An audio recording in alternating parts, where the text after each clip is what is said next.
बॉलीवुड बकवास है, बॉलीवुड ने तबाही बर्बादी फैला दी है, बॉलीवुड ये, बॉलीवुड वो, हॉलीवुड ये, मतलब उन्होंने दलीलों से सही तरह से ना हॉलीवुड और बॉलीवुड के तो बरखच्चे उड़ाए।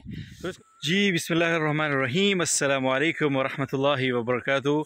उम्मीद है आप सब लोग खैरियत से होंगे, सबको सुबह बखैर, क्योंकि बिल्कुल फजर के फ़ौरन बाद का वक्त है जब मैं व्लॉग बना रहा हूँ। ये व्लॉग आज जिस टॉपिक पर है आपने थंबनेल पे और टाइटल पे देख भी लिया होगा। गुज़िश्ता रात साबिक़ वज़ीर-ए-आज़म पाकिस्तान और पाकिस्तान तहरीक-ए-इंसाफ़ के चेयरमैन जनाब इमरान ख़ान साहब का पहला पॉडकास्ट इंटरव्यू वो नशर हुआ है। बिकॉज़ कि अच्छा उसका वेट तो बहुत शिद्दत से था, क्योंकि पहली बार इस लेवल के किसी बंदे का कोई पॉडकास्ट नशर हो रहा है। तो एक्साइटेड थे उसको देखने के लिए, तो लेकिन वो काफ़ी रिलीज़ होते होते काफ़ी डिले हो गया। रात को तकरीबन कोई 12:30 के करीब जाकर वो नशर हुआ। तो उस वक़्त फिर उसको सुना, तकरीबन 1 घंटा 35 मिनट का वो पॉडकास्ट था। सुनते सुनते काफ़ी टाइम हो गया, तो उस वक़्त तो उसका रिव्यू बना नहीं सकते थे। तो मैंने सोचा कि क्यों ना फजर के फ़ौरन बाद इस पर बात कर ली जाए। यार जो उस पॉडकास्ट को सुनने के बाद ना पहला जो एक तासुर है या पहला जो कमेंट है जो मैं आपको करना पसंद करूँगा वो ये कि thank you very much Imran Khan साहब की टीम, सोशल मीडिया टीम, कि उसको ये रियलाइज़ हुआ कि टिपिकल सहाफ़ियों से निकल के कोई रियलिस्टिक सवालात भी होने चाहिए। और सोशल मीडिया जो कि आज की सबसे स्ट्रॉन्ग आवाज़ है और सबसे जो हमारा नौजवान तबका है, आई थिंक कि 65% वो सोशल मीडिया पर फॉलो करता है मुख्तलिफ़ मीडियम्स को। तो उनके जो रियल सवालात हैं और उनके जहनों में जो तशवीश है और वो जो अपने मुस्तकबिल के हवाले से जिन खदशात का सामना कर रहे हैं, लड़ रहे हैं अपने अंदर उन खदशात से, तो उनका जवाब उनको मिलना चाहिए। आई थिंक ये बहुत ज़रूरी था। So thank you very much once again. और ये बहुत ज़बरदस्त आइडिया था, इस पर आगे भी काम होना चाहिए। इस इंटरव्यू में जो मुख्तलिफ़ चीज़ थी इस पॉडकास्ट में, जो मुख्तलिफ़ चीज़ थी दीगर टिपिकल इंटरव्यू से, वो मैं आपको ज़रूर बताना चाहता हूँ। देखो यार, पहली बात ये कि वज़ीर-ए-आज़म साहब से कुछ अहम सवालात वो किए गए जो अब तक किसी जर्नलिस्ट ने, टिपिकल टीवी जर्नलिस्ट ने अब तक वो सवालात नहीं किए थे, या कम अज़ कम मैं जो कि हर इंटरव्यू तकरीबन सुनता हूँ पॉलिटिशियंस का, मैंने नहीं सुने, मेरी समातों से नहीं गुज़रे। तो वो सवालात वो बहुत इम्पॉर्टेंट हैं हमारे आगे जो कमिंग जो हमारा सिनेरियो है उसके लिए, उसके हवाले से। और ऑनेस्टली मैं आपको एक बात बताऊं कि वो सवालात शायद इमरान ख़ान साहब भी तवक्को नहीं कर रहे थे उनकी कि वो सवालात उनसे पूछे जाएंगे। यही वजह है कि उन सवालात का कोई बहुत अच्छा जवाब वो दे नहीं सके। और मेरे लिए सरप्राइजिंग था कि वो जवाब क्यों नहीं दे सके। लेकिन एक तरह से मैं खुश भी हूँ कि कम से कम ख़ान साहब को अब ये तो पता चल गया है कि ये भी सवालात हैं जो पब्लिक में एग्जिस्ट करते हैं और इनका जवाब ही मुझे देना है।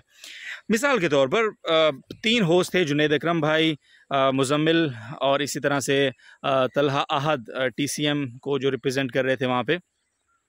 जुनैद मुज़म्मिल ख़ास तौर पे जो बड़ा इंटरेस्टिंग सवाल किया वो ये था कि ख़ान साहब ठीक है, आप जो भी बातें कर रहे हैं, आपने बहुत कहा कि करप्ट है, निज़ाम करप्ट है, सारी चीज़ें फ़लाँ करप्ट है, ओके डन, अदालतें ठीक काम नहीं करनी, निज़ाम इंसाफ़ ऐसा है, नैब वो है, FIA ऐसा है, इदारे कमज़ोर हैं। तो इसका तो ख़ुलासा ये हुआ ना कि पूरा निज़ाम ही करप्ट है। तो आप ये कैसे हमें मेक श्योर करेंगे कि आप आने के बाद अगली दफ़ा अगर आपको मौका मिलता है तो आप कैसे इस निज़ाम से कैसे लड़ेंगे? ये निज़ाम तो पूरा का पूरा निज़ाम आपको चेंज करना पड़ेगा ना। यानी सिर्फ चेहरे बदलने से तो खुलासा ये था कि सिर्फ चेहरे बदलने से तो चीज़ें ठीक नहीं होंगी आपके बकौल। यानी पुलिस ठीक नहीं है, नीचे जो इन्वेस्टिगेशन के इदारे हैं वो सही काम नहीं कर रहे हैं, अदालतें अपना काम आपके बकौल ठीक नहीं कर रही हैं और नहीं कर रही हैं, ऑनेस्टली हर आम पाकिस्तानी भी जानता है। तो ये जो इतने बड़े बड़े चैलेंजेस हैं जो कि आपने पिछले 3.5 साल में फ़ेस किए और आप ठीक नहीं कर सके और उन्हीं मीडियम्स के ज़रिए आपको निकाल कर उन्होंने बाहर करवा दिया, तो आप आगे जब आएंगे तो क्या चेंज हो जाएगा? लोग आपको दोबारा से क्यों वोट करें भाई? लोग देख चुके हैं ना कि आप आए, आपको वोट किया गया, आप आए, आप कुछ नहीं कर सके, बेबस होकर वापस चले गए। दोबारा आप क्यों आना चाहते हैं जब आप कुछ कर ही नहीं सकते? या तो फिर इस पूरे निज़ाम को बदलें, ऐसी जिद्दोजहद का आगाज़ करें जो इस पूरे निज़ाम के ख़िलाफ़ हो, यानी इस पार्लिमानी निज़ाम के ख़िलाफ़ हो, जिसमें सदारती निज़ाम की बात भी दरमियान में होती रही। इसी तरह से जो चाइना का तर्ज़ हुक्मरानी है, इसी तरह टर्की का अपना एक मॉडल है।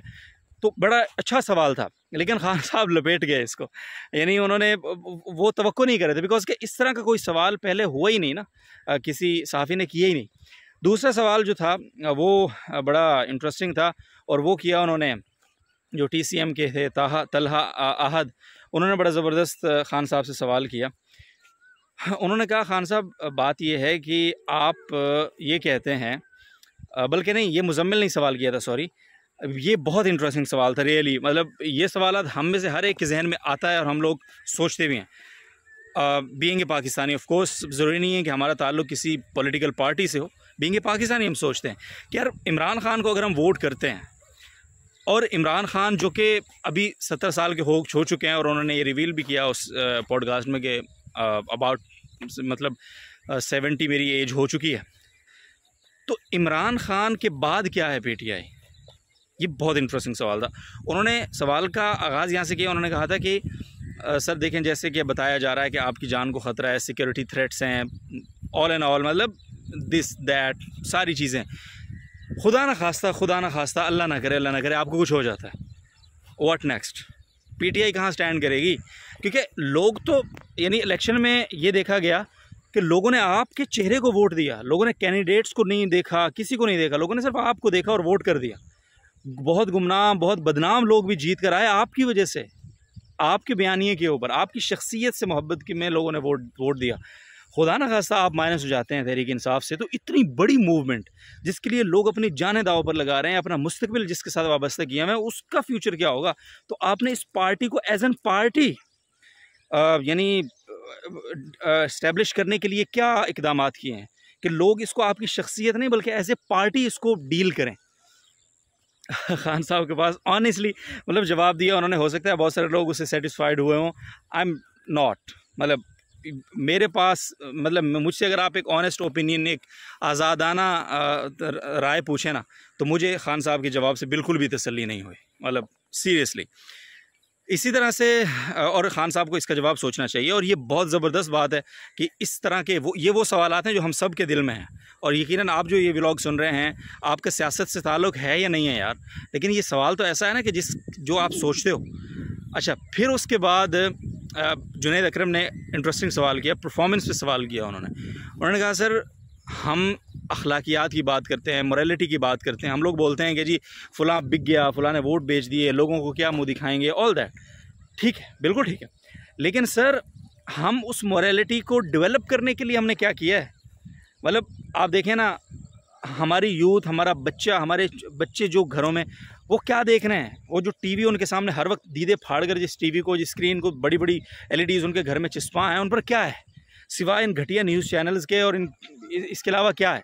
बच्चों के लिए पाकिस्तान में कोई एक चैनल, कोई एक कंटेंट नहीं बना रहा है, मतलब जो हमारी मोरालिटी के ऊपर बेस्ड हो। इवन के उन्होंने मिसाल दी कि टिकटॉक अगर चलो पाकिस्तान में चल रहा है, ठीक है, उसके बकवासात हैं, लेकिन वो सिर्फ बकवासात का मजमुआ क्यों है? यही टिकटॉक चाइना में चल रहा है, तो वहाँ टिकटॉक के बाकायदा मैथ्स के सवालात हल होते हैं। टिकटॉक के ज़रिए से लोगों के फ्यूचर को सेव करने की कोशिश की जा रही है, एजुकेशन प्रोवाइड करने की कोशिश की जा रही है। तो वाई नॉट इन पाकिस्तान? मतलब आपने इतना अरसा 3-3.5 साल आप हुक्मरान रहे, इस पहलू पर कोई तवज्जो दी आपने? क्या किया आपने? के लिए कंटेंट क्रिएशन वाला सवाल था। इस पर एक चीज़ जो अच्छी थी, जिस पर उन्होंने रिस्पॉन्ड किया और जो उन्होंने की भी है, वो उन्होंने कहा कि हमने यहाँ मकामी जो हमारी फ़िल्म इंडस्ट्री है, इसको थोड़ा सा इसमें फहाशी और यानी को कम करने के लिए अर्तुगरुल में लेकर आया। इसी तरह हमने बच्चों की मोरालिटी को बुलंद करने के लिए हमने सीरत पढ़ाना शुरू की स्कूलों में, ग्रास रूट लेवल पे, ताकि बच्चे वो सीरत हुजूर की पढ़ें और देखें कि हमारी असल लीडरशिप, हमारे हुजूर, हमारे पैगंबर किस तरह के थे, और वहाँ से वो इंस्पिरेशन लें। तो इसके ये उन्होंने जवाब ज़रूर दिया। लेकिन बहरहाल उस अर्तुगरुल के अलावा भी बहुत कुछ करने का काम है, जो कि हुकूमतों की ज़िम्मेदारी है आज की नौजवान नस्ल के लिए काम करना। लेकिन इस पर अभी तक शायद कोई जवाब नहीं था। उनके पास जवाब होगा, यकीनन होगा, लेकिन उनसे इस तक रियलिस्टिक सवाल चूँकि किए ही नहीं गए, तो अब वो सवालात उठना शुरू हुए हैं। तो आई होप कि वो इस पर ज़रूर सोचेंगे और इसका कोई बेहतर जवाब अपने फॉलोअर्स को, इस कौम को देने के काबिल होंगे इंशाल्लाह। उन्होंने कहा कि देखो इंडिया भी ये काम कर रहा है बॉलीवुड के ज़रिए, फ़लाँ के ज़रिए। इस पर खान साहब ने थोड़ा सा उनकी मतलब थोड़ी सी जैसे कहते हैं ना क्लास तो नहीं ली, लेकिन बहरहाल उनको थोड़ा सा खान साहब ने एक चीज़ बहुत अच्छी थी कि उन्होंने बॉलीवुड के तो इस दफ़ा सही बखी उधेड़े हैं ना। तो उन्होंने कहा ये जो तुम कहते हो ना कि बॉलीवुड और सॉफ्ट इमेज और सॉफ्ट पावर और ये और वो फलां, मैं आई कांट बिलीव दैट, तो ये बकवास है, मैं इसको नहीं मानता हूँ। और बहरहाल आप सबसे पहले अपनी इज़्ज़त खुद करें, फिर कौमें आपकी इज़्ज़त करेंगी। बॉलीवुड बकवास है, बॉलीवुड ने तबाही बर्बादी फैला दी है, बॉलीवुड ये, बॉलीवुड वो, हॉलीवुड ये, मतलब उन्होंने दलीलों से सही तरह से ना हॉलीवुड और बॉलीवुड के तो परखच्चे उड़ाए। फिर उसके बाद उन्होंने फैमिली सिस्टम पर भी बात की, फिर उन्होंने पर्दे पर भी बात की, ठीक है, लेकिन प्योरली इसका कोई जवाब वाक़ईतन नहीं था कि बच्चों के लिए अपनी यूथ, एक्चुअल जो हमारी यूथ है, जो आज हमसे इंस्पायर हो के आगे कल का मुस्तकबिल है, उसके लिए हम क्या कर रहे हैं। अब आई डोंट नो सीरियसली, और इस सवाल के बाद मुझे ये फ़िक्र पैदा हुई कि यार मतलब ये बहुत बड़ा क्वेश्चन है आज के दिन का, आज की तारीख़ और आज के इस वक्त का। सो मैं ये समझता हूँ कि इसको, ये जो पॉडकास्ट टाइप और इस तरह के सोशल मीडिया के जो जितने मीडियम है, यूट्यूब है, फेसबुक है, ट्विटर है, भाई खुदा का वास्ता इन रिवायती सहाफ़ियों से जान छुड़ाओ। और जितने भी लीडर्स हैं पाकिस्तान में, सिर्फ इमरान खान की बात में नहीं कर रहा, जितने पॉलिटिकल लीडर्स हैं, उनके सामने रियल इश्यूज़ अगर हम लाना चाहते हैं तो हमें सोशल मीडिया के उनकी टीम से मेरी दरख्वास्त है, उनके लोगों से, उनके फॉलोअर्स के साथ मेरी दरख्वास्त है कि प्लीज़ यार इस तरह के इंटरव्यूज़ कंडक्ट करवाएं ताकि कुछ प्रोडक्टिव चीज़ निकल कर सामने आए। ये बहुत ज़रूरी है, बहुत ज़रूरी है रियलिस्टिक और ग्राउंड की, ग्रास रूट लेवल की बातें करना, इन सवालात को उठाना, ताकि उन लोगों को ये फ़िक्र पैदा हो कि यूथ हमारी सोच क्या रही है, प्रॉब्लम क्या है। सो मतलब 3-4 बुनियादी सवालात मैंने आपके सामने रखे हैं जिनका मुझे कम अज़ कम तसल्ली नहीं हुई खान साहब ने उनके जो जवाबात दिए हैं उनसे। मतलब सीरियसली मैं एक ऑनेस्ट ओपिनियन दे रहा हूँ, लेकिन ये मुसलसल अगर सवाल होते रहेंगे तो इनका जवाब भी उनको वो सोचने पर मजबूर होंगे कि हमें इनका जवाब तलाश करना है, इनका लोगों को इस पर जवाबदेही हमारे ज़िम्मे लाजिम है। तो बहरहाल थैंक यू ये जो पॉडकास्ट कंडक्ट किया, जिन लोगों ने भी इसमें जो लोग भी इन्वॉल्व थे, जुनैद अकरम आपका शुक्रिया, इसी तरह से मुजम्मिल, इसी तरह से TCM, खान साहब की मीडिया टीम, ये बहुत इंटरेस्टिंग था मेरे लिए, मतलब मेरे लिए इसमें सीखने के लिए बहुत कुछ था सच में। सो मैंने सोचा आपसे भी ये बातें शेयर करूं जो मैंने उससे फ़ील किया, महसूस किया। इसी तरह से मैं आपको बताऊं पर्सनली, अब तक अगर मुझे खान साहब का इंटरव्यू करने का मौका मिले तो मेरे पास कुछ ऐसे सवालात हैं, और वो इतने ज़्यादा हैं कि शायद घंटा 1.5 घंटा उन सवालात के लिए कम है, और वो सवालात आज तक किसी मीडियम पे किसी एंकर ने नहीं किए हैं उनसे। वी होप इंशाल्लाह कि कभी ये वक्त आएगा और हम खान साहब के साथ इंटरव्यू करेंगे, तो उस वक्त आप देख लेंगे कि वो क्या सवालात हैं, और आपको यकीनन आपके दिल की आवाज़ हैं वो सवालात। बट अभी तक चूँकि वो मौका नहीं है तो उन पर बात करना कबल इस वक्त होगा।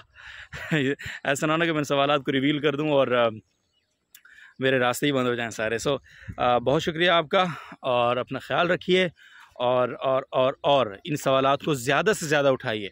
आप इमरान खान से बराह अगर बात नहीं भी कर सकते तो अपने मकामी जो लीडर्स हैं, जो कि इमरान खान के रिप्रेजेंटेटिव हैं, जो उनको रिप्रेजेंट कर रहे हैं आपके हल्के में, उनके सामने ये बातें रखिए ताकि वो आगे जाके ये बातें, ये मैसेजेस कन्वे करें, ये सवालात पहुँचाएँ। आप सपोर्ट कीजिए भाई, खुल के सपोर्ट कीजिए। किसने मना किया? आपका हम एक जमहूरी मुल्क में रहते हैं, लोगों का क्या है, लोग तो बोलते रहते हैं कुछ भी भाई, कि तुमने उसको कर दिया, तुम फलां के एजेंट, तुम उसको कर दिया फलां के एजेंट, करते रहें, लोगों को छोड़ो, लेकिन अपने मुस्तकबिल के लिए सवालात भी उठाओ, ठीक है, ताकि ये जो हमारी लीडरशिप है, ये लीडरशिप इन सवालात का जवाब भी तलाश करे और इन पर रियलिस्टिक होकर सोचे, और फिर इनके हवाले से अमली इक़दाम पर भी गौर करे। तो ये मेरी आपसे खुसूसी दरख्वास्त है। तो उन्हें बहुत ख्याल रखिएगा, दुआ में याद रखिएगा। अगले व्लॉग में मिलते हैं। एक बहुत इंटरेस्टिंग व्लॉग मैंने आपकी खिदमत में लेकर आना है इंशाल्लाह जल्दी, शायद कल परसों, और 2 हिस्से होंगे उसके। पहला हिस्सा में मैं अकेला आपसे बात करूँगा, दूसरे हिस्से में एक शख्सियत होंगी जो हम मिलकर बात करेंगे। एक बहुत ही दर्दनाक इशू है उस पर इंशाल्लाह। तो तब तक के लिए आपसे इजाज़त लेंगे। अपना ख्याल रखिएगा। अल्लाह हाफ़िज़।